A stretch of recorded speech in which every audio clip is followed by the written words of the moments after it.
Oke, hello vlog, welcome to my guys. Dan hari ini aku nggak goes untuk konten ini dan nggak nge-review benda, tetapi aku mau memperbaiki sepeda aku ini yang udah lama banget.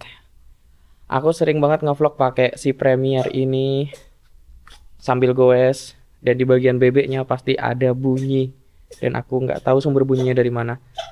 Sering banget, udah berapa kali bebeknya ini aku bongkar, terus bearingnya itu ku lumasin pakai grease, kadang pakai chain loop di saat aku belum punya grease. Tetapi pas ku pasang lagi, sebelum sebelum ku pasangin grease itu ku bersihin ya pasti tentunya ya. Terus ku pasang lagi cranksetnya, bebeknya, tetap aja bunyi. Nah, habis itu aku ngeliat tutorial di beberapa YouTube, tutorial di beberapa channel YouTube, dan aku menemukan sumber masalahnya. Maksudnya nggak tahu apakah sumber masalahnya bisa sama sama yang ada di YouTube apa enggak. Tetapi kita coba aja apakah sama, dan di saat kita perbaiki dengan cara yang aku pelajarin, misalkan berhasil, mantap sekali.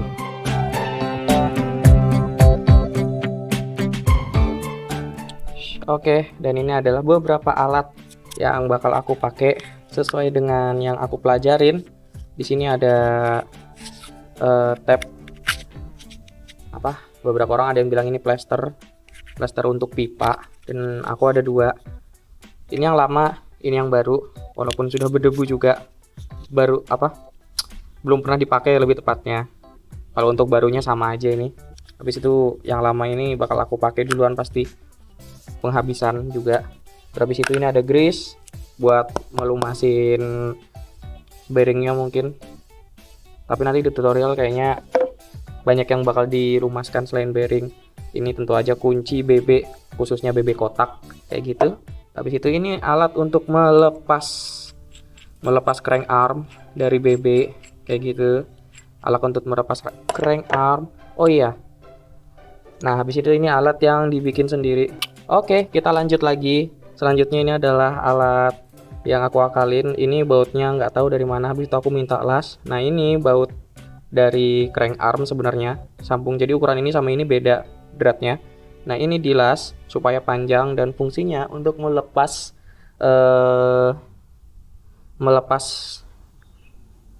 BB kotak yang agak macet biasanya. Dan ini adalah bearing, tapi bearingnya ini nggak dipakai buat pelor. Ini bearingnya dipakai buat ring. Nanti bakal aku jelaskan. Nah, ini juga biasa aku pakai juga buat ring. Nanti bakal aku jelaskan cara makainya gimana. Oke, kita lanjut lagi. Tadi ada orang datang ke rumah. Nah, selain kunci baut khusus ini yang aku akalin, habis itu ini kunci crank arm, kunci BB, habis itu tab atau plester pipa, grease.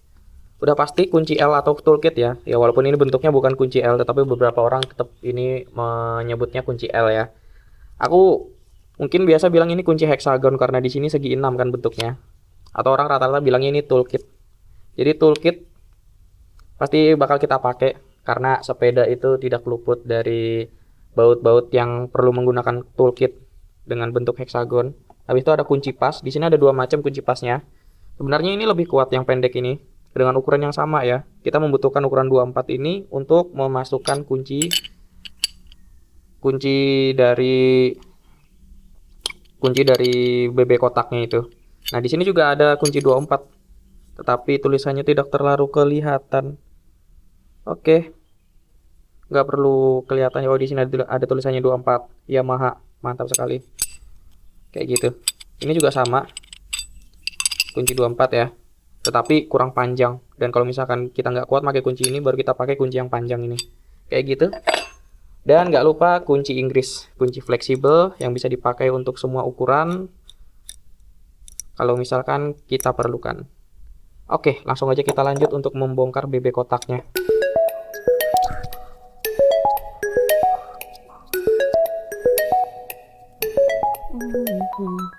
Ya, buat kalian nggak tahu ya, aku tuh sebenarnya punya strap dada ya kan yang dipakai buat goes. Dan ini sekarang lagi aku pakai. Makanya kedua tangan aku bisa aku pakai buat servis atau memperbaiki sepeda dengan leluasa. Karena salah satu tangan aku nggak ada yang megang kamera sama sekali, karena kameranya itu kupasang di dada, dan strap dada aku di tahun ini untuk pertama kalinya aku pakai lagi dari tahun kesekian kalinya. Terus kenapa aku nggak pernah pakai strap dada lagi? Aku nggak tahu ya, menurut aku kayak berat banget, dan di bagian dada tuh pasti sakit kalau misalkan goes pakai strap dada gitu.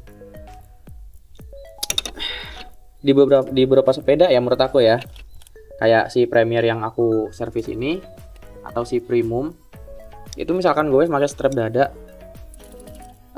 nggak terpengaruh apa-apa. Nah tapi kalau di Detroit aku nggak tahu kenapa dadaku tuh langsung sakit kalau pakai sepeda Detroit. Entah geometri sepedanya mempengaruhi, karena yang aku tahu bagian top tube dari Detroit itu panjang banget, lebih panjang daripada dua sepeda aku sebelumnya. Makanya strap dada ini jarang banget aku pakai, dan tiap aku goes sambil ngevlog itu aku lebih suka pakai tangan. Dan beberapa pendapat orang juga, cyclist yang aku kenal, entah keponakan aku, sepupu aku, atau youtuber yang lain juga menyarankan emang lebih bagus ngevlog dipegang pakai tangan daripada pakai strap dada. Karena kata mereka strap dada itu point of view atau disingkat POV dari strap dada itu membosankan, monoton. Jadi orang bisa nggak tertarik sama konten kita kalau point of view-nya itu di strap dada doang. Beda sama kita kalau misalkan magang pakai tangan ya, itu point of view-nya itu bisa ganti-ganti.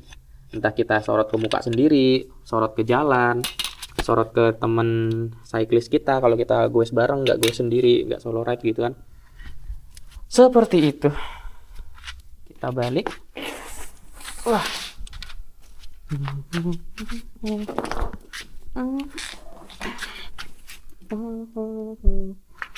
Bagiannya panas banget di sini.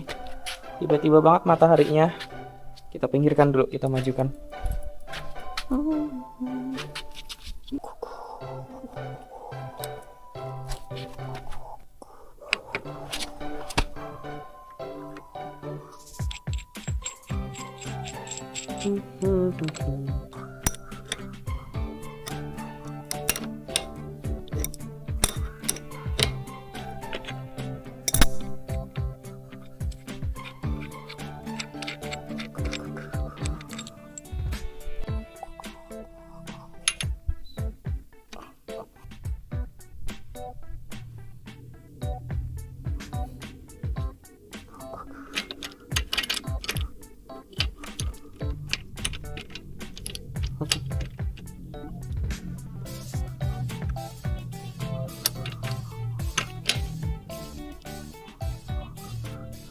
Oke, jadi fungsi baut yang aku modif, yang aku las tadi, yang panjang, sama bearing itu kayak gini. Jadi bearing itu dipakai buat ring doang.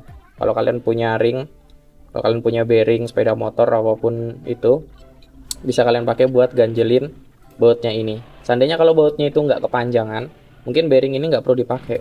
Cuma waktu itu pas aku ngelas bautnya ini kepanjangan, jadi kita akalin lagi pakai bearing. Sekarang coba kita buka.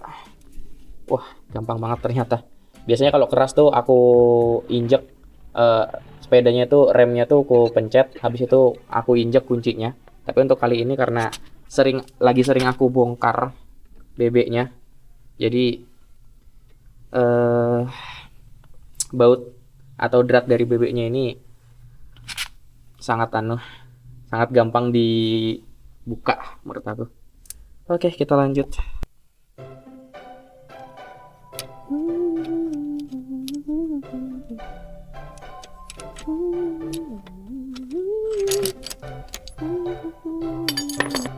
Nah, kalau kalian nggak tahu atau belum pernah bongkar bebek ya, putaran bebek itu sebelah kiri sama sebelah kanan itu beda.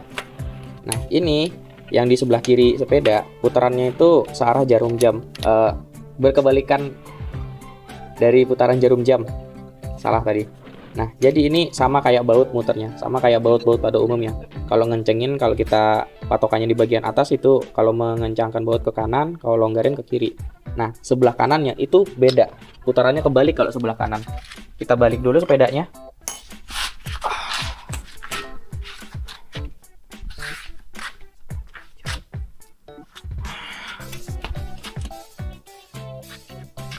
Nah, yang sebelah kanan ini putaran bebeknya itu berkebalikan. Sekarang coba kita nggak usah pakai alat ini. Apakah bisa kita bongkar bautnya? Oke, sepertinya tidak bisa. Oh, bisa. Ternyata memang sangat longgar sekali. Nah, jadi dia putarannya itu searah jarum jam. Kalau yang sebelah kanan, beda sama sebelah kiri yang ngikutin baut pada umumnya berlawanan arah jarum jam kalau mau membongkar baut BB. Ini nggak cuman berlaku di BB kotak aja ya, di semua BB ya. Karena rumah dari BB itu atau frame dari sepeda kan semuanya sama ya, pakai drat. Jadi walaupun BB Holotech, BB Octalink, itu cara membongkar dan memasangnya kayak gini juga. Nah, kalau kalian nggak mau ribet, arah putarannya itu aku punya teori sendiri, yaitu apa? Ya sama kayak majunya sepeda. Jadi dia itu putarnya sama-sama ke depan, baik yang kiri maupun ke kanan. Bedanya yang sebelah kanan itu kebalikan dari konsep baut atau searah jarum jam untuk membongkar, sedangkan sebelah kiri itu berlawanan arah jarum jam atau konsepnya sama seperti baut. Oke, sudah saya bongkar dan ini ada bekas olinya segala macam. Kita bersihin aja pakai sikat. Membersihkan BB atau bottom bracket shell, BB shell, itu menurut aku nggak usah harus bersih-bersih banget. Yang penting bagian tanahnya itu atau kerikil-kerikilnya itu udah hilang. Karena kalau sampai bekas olinya hilang, itu lebih bagus sebenarnya. Tapi kalau nggak hilang sama sekali, yang bekas-bekas olinya nggak apa-apa. Karena habis dibersihkan, bakal kita kasih pelumas lagi sebenarnya. Ya ini teori menurut aku sih. Beberapa orang punya teorinya sendiri. Ada yang harus bersih banget, habis dibersihin baru pakai oli yang baru gitu menurut mereka. Jadi kalau menurut saya bersihin itu nggak harus bersih-bersih banget. Sekalian sama bebeknya ini juga kita bersihin bagian drat-dratnya yang ada kerikil-kerikil atau tanah-tanahnya ya. Kayak gitu.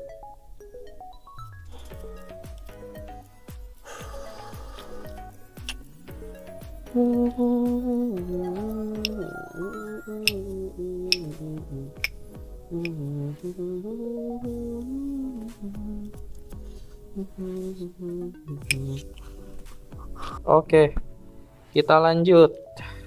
Habis kita bongkar bebeknya, habis itu kita bersihkan secara ala kadarnya. Kita lanjut menggunakan grease dan juga plester pipa ini atau plester palaron. Nah, plester paralon ini bakal kita pakai itu di bagian baut bebeknya kayak gitu. Oke, jadi kayak gini cara masangnya. Bentar, ini tadi muternya ke sebelah kiri, berarti ke belakang. Berarti kayak gini muternya ke sebelah kiri.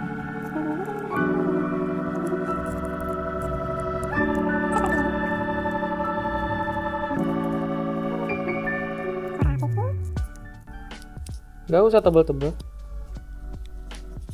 Jadi kita itu ya, kalau memperbaiki sesuatu, contohnya kayak ngasih tape, ngasih plester ke sepeda ini, nggak usah nanggung-nanggung, banyak aja sekalian. Supaya apa? Supaya kalau kurang ya nggak bingung. Kalau misalkan kebanyakan ya tinggal dipotong. Kalau kurang tinggal ditambahin. Kalau kurang agak repot gitu. Kayak gitu.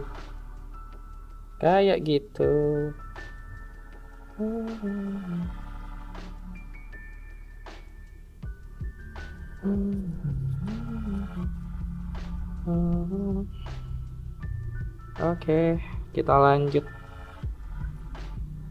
membungkus bautnya ini lagi. Mantap sekali. Seperti ini. Iya, ini udah lumayan tebal menurut aku. Oke. Nah, habis dikasih kayak gini, kita potong. Robek aja nggak apa-apa. Habis dikasih kayak gini, kita rapikan dulu serabut-serabutnya. Sebenarnya kalau mau rapi pakai gunting ya motongnya. Baru kita tambahin grease-nya. Kita tambahin grease-nya di bagian di bagian bautnya ini. Sesuai tutorial yang aku pelajarin ya.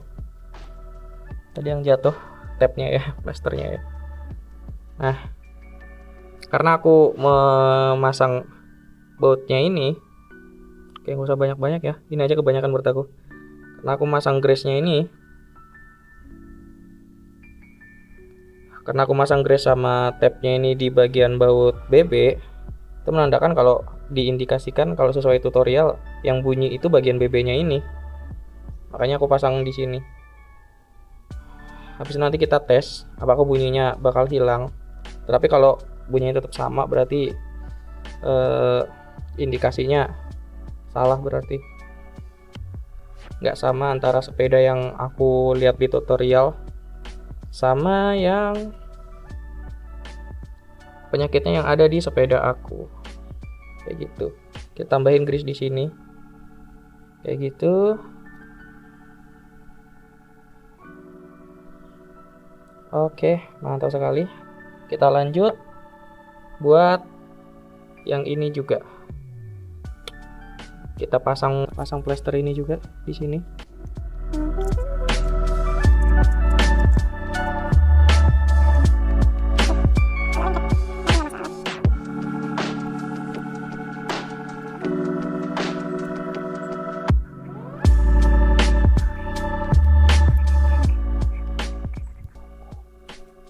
Oke, ini udah tebal sekali menurut aku.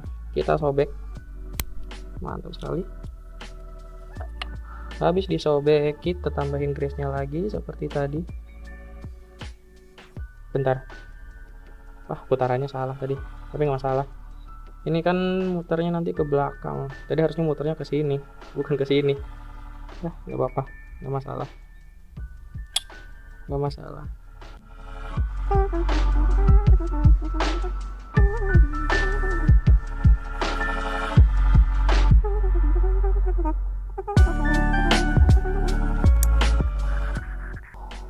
Nah, untuk bearingnya sendiri sebenarnya udah aku kasih pelumas, kayak gini juga.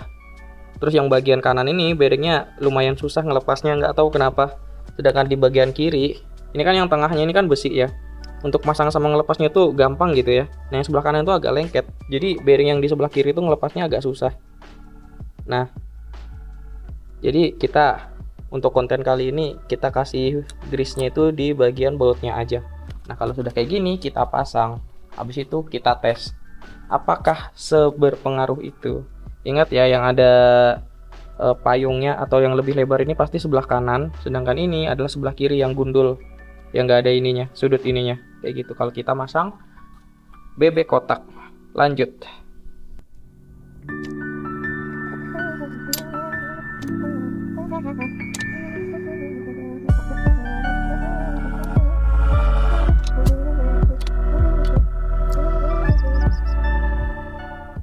Oke, ini kayaknya ketebelan yang sebelah kiri aku kasih plasternya, jadi masangnya lumayan agak berat menurut aku, tapi nggak masalah.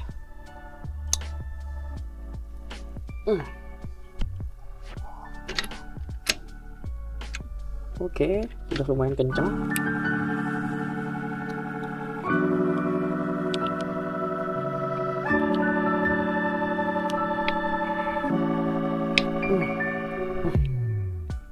Oke, kita pasang yang satunya.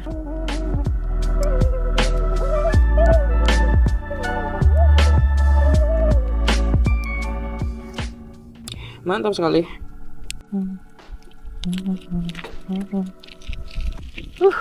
Mantap sekali.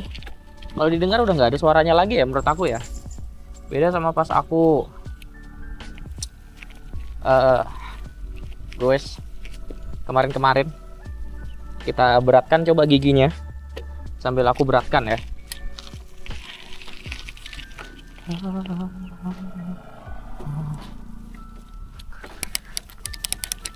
Oke, ini udah paling berat. Oke, nggak ada bunyi ya, emang berarti penyebabnya apa, kuncian atau baut dari BB-nya yang bikin bunyi ya, bukan bearingnya.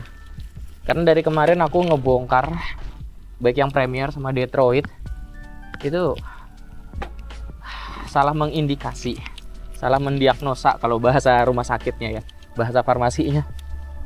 Aku kira yang bunyi itu bearingnya atau pelornya, ternyata kunciannya. Ini kita nggak tahu ya, kita masih keliling-keliling rumah aja ini. Kita masih keliling-keliling rumah.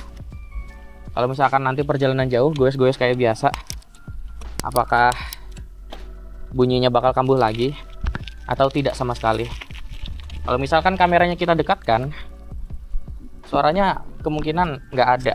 Kita lepas dulu di dada. Sekarang coba aku dekatkan kameranya di bagian bebeknya. Oke, apakah menurut kalian mendengar suara kertak-kertak? Kayaknya nggak ada ya. Nggak ada suaranya ya. Oke, sekarang kita bandingkan sama Detroit. Seingat aku Detroit itu ada suaranya juga. Dan bakal kita servis. Kita servis seperti Premier ini.